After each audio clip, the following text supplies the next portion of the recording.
We've got a lot to talk about with UFOs today, so get in here. This is Jack with Cosmic Road. I talk about UFOs and the paranormal. Please hit like and subscribe and let me know what you think in the comments below.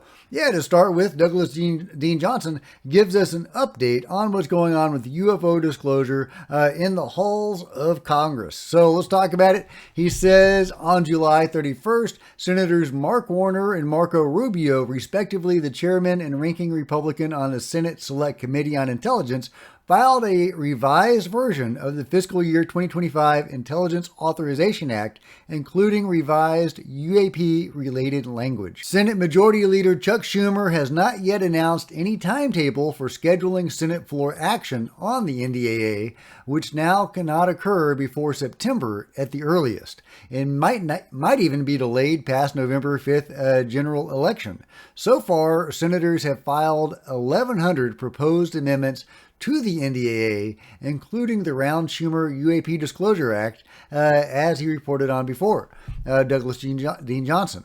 The newly filed revised Senate IAA version includes some tweaks to one of the UAP-related provisions, specifically Section 1003. This is a carryover provision from the enacted 2024 bill associated with Senator Kirsten Gillibrand. It is a provision that bars funding of intelligence community special access programs unless they have been reported to the designated congressional leaders and committees. The new version expands the list of congressional committees that must be notified. The SSCI reported bill listed the Intelligence, Armed Services, and Appropriations Committee. To that list have been added the House and Senate Foreign Affairs and Homeland Security Committees.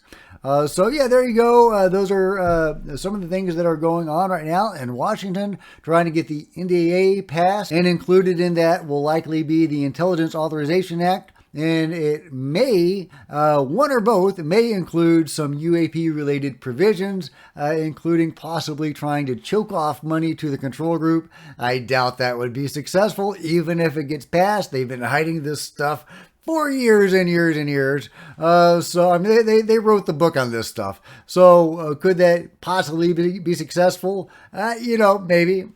I mean, who knows? Fingers crossed, right? So, hopefully these provisions, one or all of them, will get passed, and, we'll get some forward progress with UFO disclosure. However, Richard Dolan isn't buying it. He doesn't think anything's going to happen.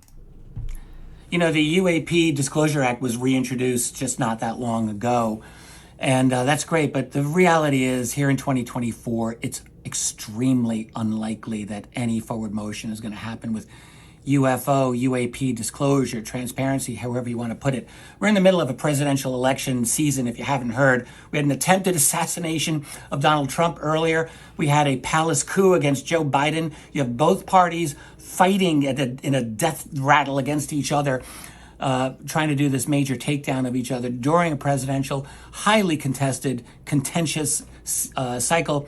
And all those members of Congress promoting UAP disclosure, by the way, they have to run for re-election as well. I just don't see much opportunity for anything like forward motion on this matter for the remainder of this year. Maybe next year, but not this year. Yeah, and that's why I was so concerned about the possibility that there may be another UFO hearing before the elections. Anna Paulina Luna was suggesting that may be a possibility. And while I'm so eager for the next UFO hearing, I don't want it to be wasted amid the flood of press coverage of the election and the campaigns. That's going to be a frenzy. That's going to be a firestorm. Nobody's going to be paying attention to UFOs. That'd be the worst possible time, I think, to get this information out to the public. It could have a huge impact if it was done in a more quiet news cycle, if there are any quiet news cycles these days. But yeah, definitely after the election, I think it would have a lot more impact, and hopefully that UFO hearing would just be the beginning. My ideal, since we had 3 UFO witnesses last time around, David Grush, Commander David Fravor, and Ryan Graves, if we could have just 3 per UFO hearing, ideally David Grush's 40 whistleblowers coming 3 by 3 once a month, 1 UFO hearing a month. Remember all the national coverage David Grush's press conference got? Can you imagine that every month for a year? Just beating the public over the head with this information month by month. And of course, we, the UFO community, would get a lot of new information too, hopefully. I mean, these are, theoretically people that have been involved in the UFO programs themselves. God knows what juicy information they have. So that's what I hope happens. Any more quiet news cycle, but I think Richard has unfortunately, a very good point that probably not a lot is going to happen this year. Unfortunately, but we do seem to have stuff on the horizon to look forward to, and I want to focus on our efforts on that if the worst happens and nothing happens with the Round-Schumer Amendment or the IAA regarding UFO amendments and in the coming months. Meanwhile, did actor Thomas Jane have a scary Bigfoot encounter when he was young? Yes, he did. And it sounded pretty alarming. He was out camping with his dad when this happened. And then the trees started to break, and literally like trees would start cracking and falling over. And then that sound started getting closer to us. Something was trying to scare us away. It was a sound that I'll never forget. And my dad, who's a Vietnam vet and 6'3", I saw the color drain out of his face, and I thought, if he's scared, we're in trouble. And he grabbed our fishing gear and then grabbed me, so like an 8 or 9 year old kid, put me under his arm, and we ran. Yeah, that sounded like a scary thing, a scary Bigfoot crashing through the trees, toward them, and then the dad just grabbed him and they took off. Now, I've heard of other Bigfoot encounters that were kind of alarming and scary. Bigfoot's, throwing things at people, looking in on people through their windows. Sometimes Bigfoot encounters are scary, and sometimes they're not scary at all. In fact, Bigfoot seems to like people leaving gifts for him. There's a lot of cute stories about Bigfoot, but there's also these scary stories as well. Makes me very curious about the nature of Bigfoot. From my research, it seems like there's multiple varieties and species of Bigfeet or Bigfoots. Is it Big Feet or Bigfoots?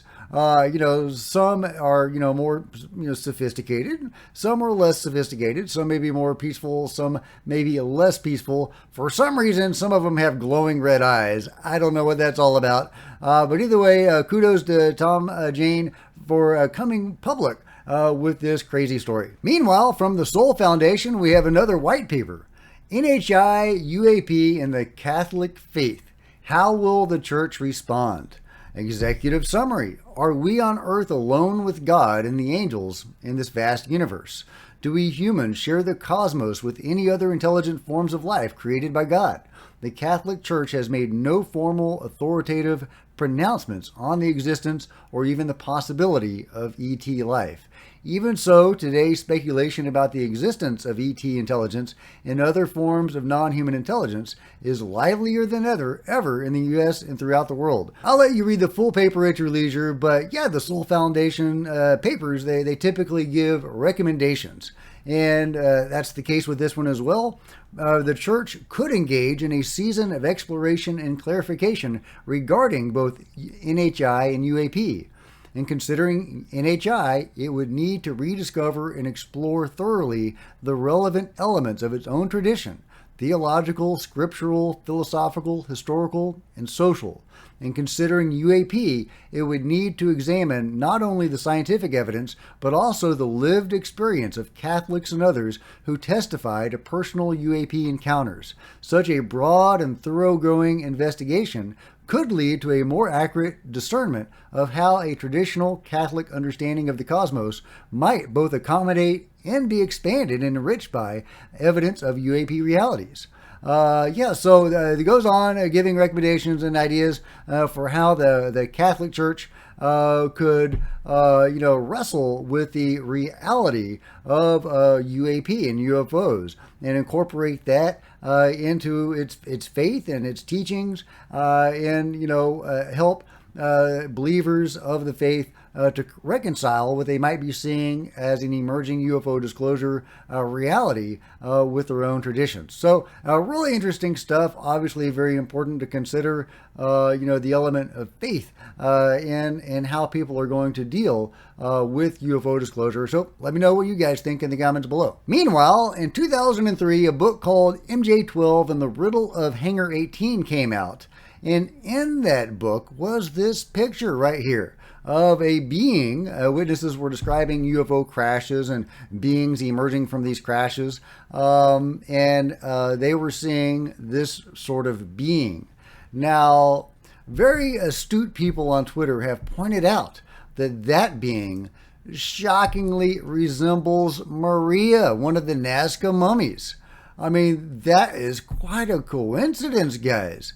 Now, as far as we know, Maria didn't have access to saucers or high technology other than the implants, and we don't know if her kind put those implants in or if other beings, maybe creator beings, put those implants in.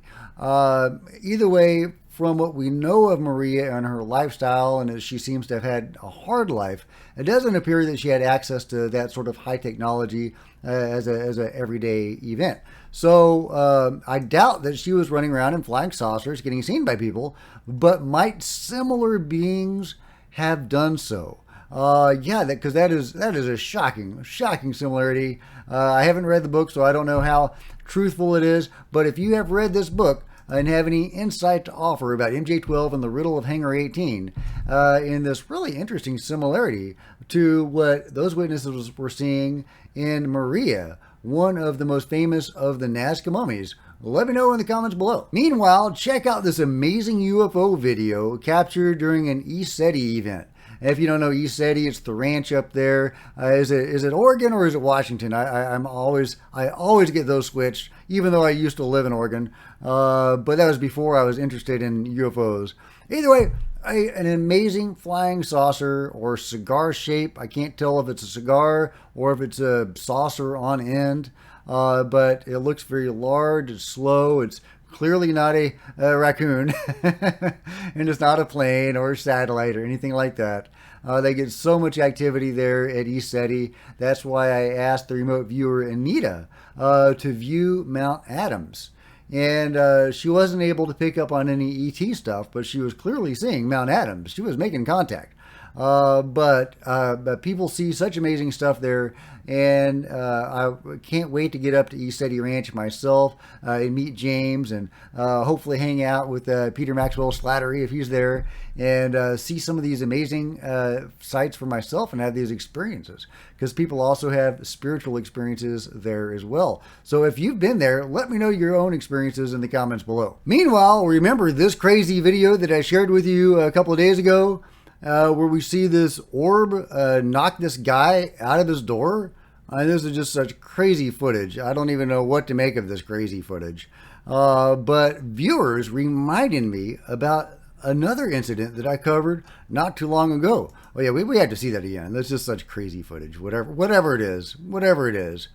Yeah, that's just nuts. And I'm tending to think this is genuinely anomalous, because look at where this orb appears. Look at this. It appears right coming from around the side of the globe. It really, you can see it's half behind the globe right there, I think.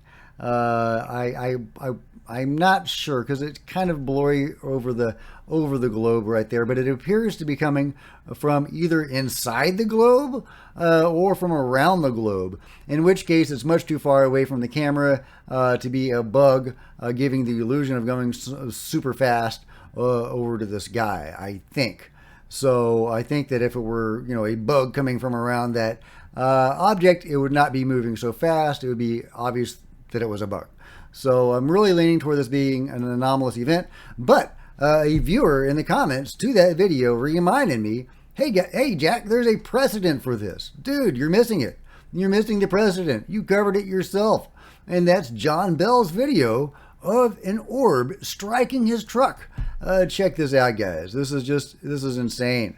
This is yeah. And I'll play it here. I'll mute myself so you can see me cover it. Boom! Boom! Okay, let's see that again. Boom! That's insane. It's scary though. Okay, here it is in slow motion. I mean, that thing could have hit John. Man. Okay, and it gets even more interesting, and you'll see why in a second. But there you go. Okay, there it is, this object in slow motion, one of these orbs, and I guess there's other orbs out there. Yeah, and the insane part is this is the kind of truck that John has. John Bell. By the way, we're talking about John Bell of Real Florida UFO. Everybody should go check out his channel. Amazing videos. He gets almost nightly contact with beings. And one of them hit his truck. His multi-ton truck that looks like this. This isn't a picture of his actual truck, but this is a picture of the kind of truck that he has. Imagine the force required to rattle that truck. So yeah, apparently orbs just every now and then, for some weird reason, will strike stuff, I guess. I mean, I've got 2 cases now, so I'm not seeing a clearly established pattern. You know, twice could be a coincidence, 3 times is a pattern, so I need a 3rd time. But really, really compelling and suggestive that maybe these orbs, whether they're more alien or more paranormal, I'm still not sure which one it is, because John has clear, more alien type activity with the UFOs in the sky, but then he's got the more possibly paranormal orbs that are closer to the ground, that are more phantasmal and ghostly, like Tinkerbell.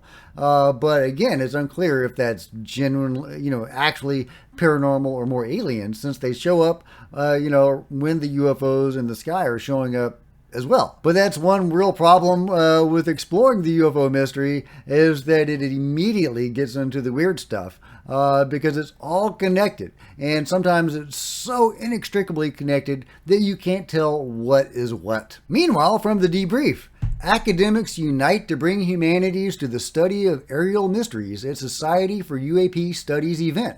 Okay, that sounds promising.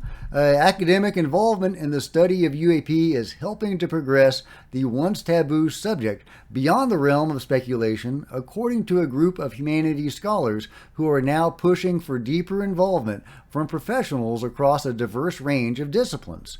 The Society for UAP Studies, a non-profit organization that aims to unite academics and professionals who, according to its website, are committed to advancing the study of UAP through rigorous scholarly engagement, will be hosting an online summer symposium that will address how professionals can help advance our understanding of these perplexing phenomena. The purpose of this is to organize a broad array of academic fields, perspectives, and discourses that are in various ways concerned with understanding more deeply and rigorously the subject of UAP. Okay, that sounds really promising. I'll let you read the full article at your leisure, but academics getting engaged in the study of UAP.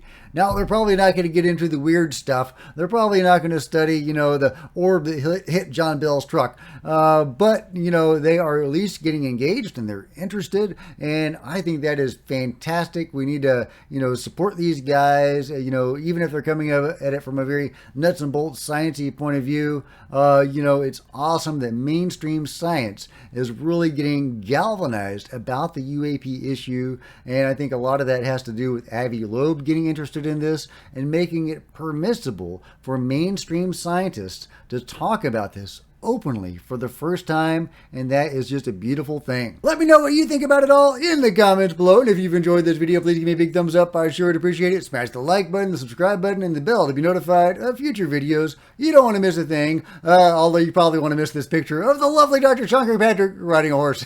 But if you want to support Cosmic Road in a bigger way, consider grabbing a coffee mug or a t-shirt in the merch store below, buying one of my books if you're a science fiction, fantasy, or a horror fan might enjoy one of my novels. See the link below, or you can become a channel member. Channel members are rock stars, and I really appreciate you guys' support. Thank you. Also, channel members frequently get to see videos hours ahead of everybody else. Meanwhile, there's plenty of other videos on the channel, and I'll see you guys next time. This is Jack with Cosmic Road, signing out.